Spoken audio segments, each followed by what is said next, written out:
Gemini অ্যাপটির নাম শুনেননি? Take দুনিয়ায় এমন মানুষ বিরল।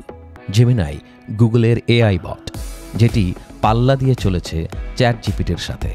আপনি হয়তো জানেনই না, জেমিনাই অ্যাপ প্রকল্পের নেতৃত্ব দিচ্ছেন একজন বাংলাদেশি। তার নাম জাহিদ সবুর। জন্ম তার বাংলাদেশের মাটিতেই, স্বপ্নে দেখত আকাশ ছোঁয়ার। জাহিদ সবুর নামটি এখন বিশ্বে প্রযুক্তির জগতে ঝড় তুলেছে। কিন্তু এই উত্থানের পেছনে রয়েছে এক রোমাঞ্চকর গল্প, যেখানে সংগ্রাম আর সাফল্যের ছায়া নৃত্য করেছে একই তালে। কিশোর বয়সে জাহিদের মন ছিল বাংলা সাহিত্যে ডুবে। ইংরেজি যাকে বলে তার মাথার উপর দিয়েই আসা যাওয়া করত। ভেবেছিলেন ব্যবসার জগতে রাতারাতি তারকা হবেন, কিন্তু কথায় আছে না, ভাগ্যের লিখন। আসলে শুধু ভাগ্য নয়, সে পথে তার চেষ্টা ও শ্রমও ছিল প্রচণ্ড।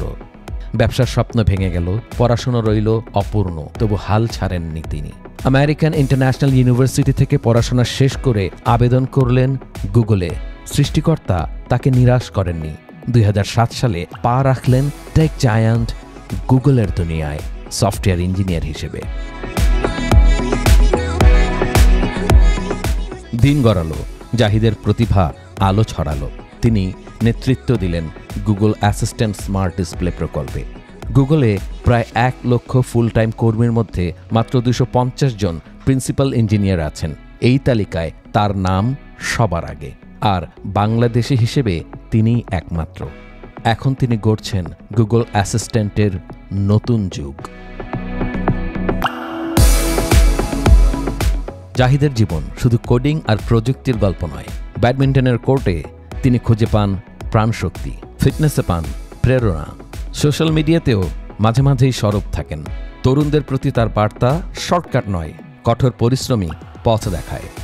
জাহিদ সবুর, যিনি আবার প্রমাণ করলেন স্বপ্ন এবং সংকল্প থাকলে অসম্ভব বলে কিছুই নেই।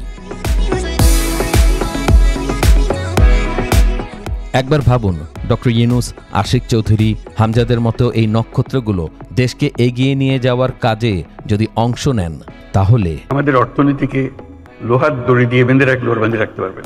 মোহাম্মদ নেসার, বাংলাদেশের খবর।